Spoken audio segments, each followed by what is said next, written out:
Welcome to this podcast for Brighton School of Business and Management students studying for the Btec Level 5 courses.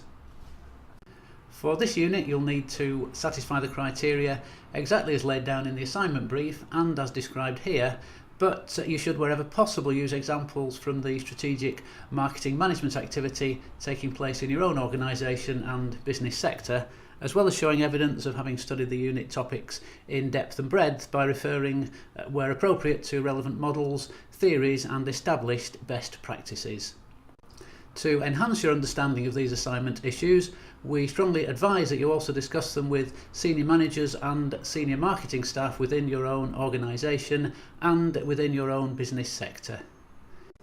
Each section should be approximately 375 words, although this is flexible up to around 450 words, not including graphics or illustrations, so you'll need to keep your responses focused on what is being specifically asked for in each section. Section 1. This is really looking at personal selling within the wider context of an organisation's marketing activity. Bullet point 1 is asking you to look at elements in the communications mix other than personal selling. So you could think about sales promotions or offline advertising or online marketing via the company's website, for example, and choose two objectives that could reasonably be set for these marketing communications activities. Then you need to look at how these objectives might work together, that is the idea of integrated marketing communications, and how they might work with or enhance any of the organisation's personal selling activities. It would help greatly here if you could identify some actual examples of marketing communications campaigns which support or illustrate the points that you are making. Bullet point 2, I think the key word here is illustrate. So use specific examples of where an understanding of buyer behaviour and some of the commonly used models of buyer behaviour can help enhance the selling process. You could mention briefly here how different buying situations can affect buyer behaviour.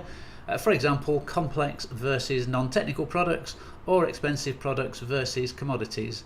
Although you don't need to go into too much detail here, as this point is covered more fully when addressing bullet point 4.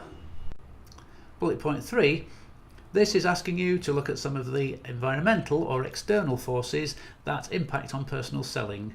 So you could look at issues like competitive activity, supply of raw materials, which might affect prices and delivery schedules, technological developments, or changes in taste and attitudes. Managerial forces can cover a range of internal issues like allocation of resources, budgets, pressure to achieve targets, and so on. On bullet point 4, you need to distinguish between the different types of personal selling, so consider roles like order takers and order makers, technical salespeople and so on, and look at how and why different types of personal selling are suitable for different products and different markets. Section 2, bullet point 1 is looking for a discussion about the underlying principles of personal selling, how it works and why it is effective, perhaps emphasising the importance of building relationships with customers. On bullet point 2, you might want to think about presenting at least part of your response in diagrammatic form. Have a look at some of the sales models that are out there and then perhaps devise your own model to encapsulate the selling process.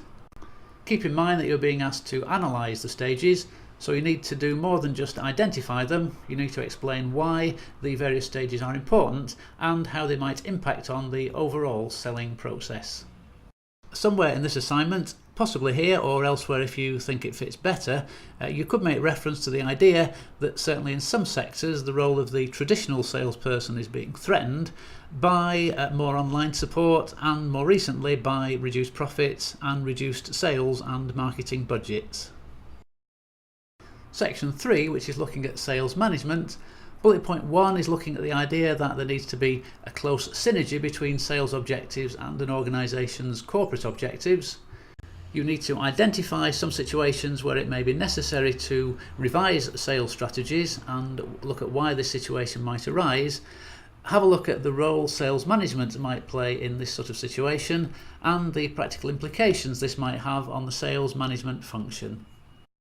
On bullet point 2, you need to put yourself in the position of a sales manager and then look at what options you might have for recruiting the right type of salesperson within a reasonable timescale.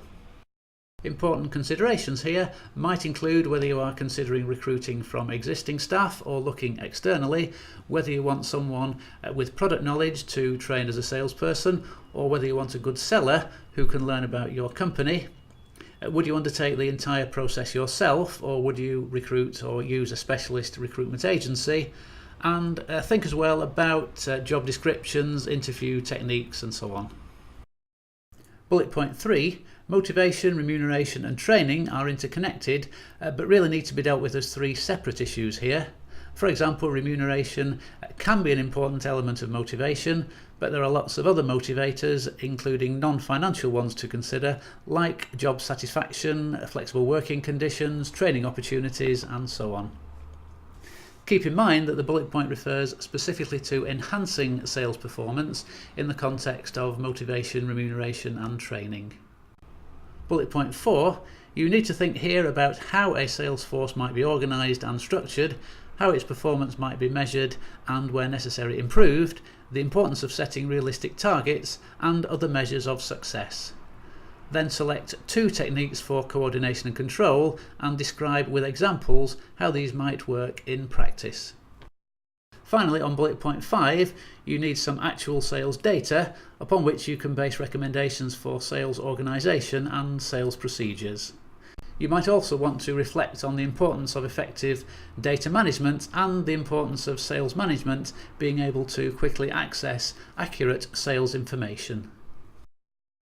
Section 4, for bullet point 1, you need to select 3 very different selling situations and then explain how the sales role varies in each of these situations, perhaps why the sales role needs to be different, and then look at how these differences affect the sales management function and what the practical implications might be in terms of sales organisation and planning, recruitment, motivation, evaluation and so on. On bullet point 2, you need to think about some of the sales management issues that relate specifically to international selling. Think about the importance of overseas distributors and agents and how they might be managed, cultural differences, competing with local suppliers, and difficulties providing high levels of service and support to overseas customers. On the final bullet point, there is potentially a lot you can say about overseas trade events, so make sure you keep your explanation relevant to sales management. You could consider here issues around measuring the effectiveness of overseas events, analysing visitor profiles, following up leads in faraway places, etc. You could also think about the value of attending an exhibition or overseas trade fair as a visitor rather than an exhibitor, at least to get a feel for what is happening in your marketplace. Finally, if you need any further help or assistance with this assignment, please contact your tutor.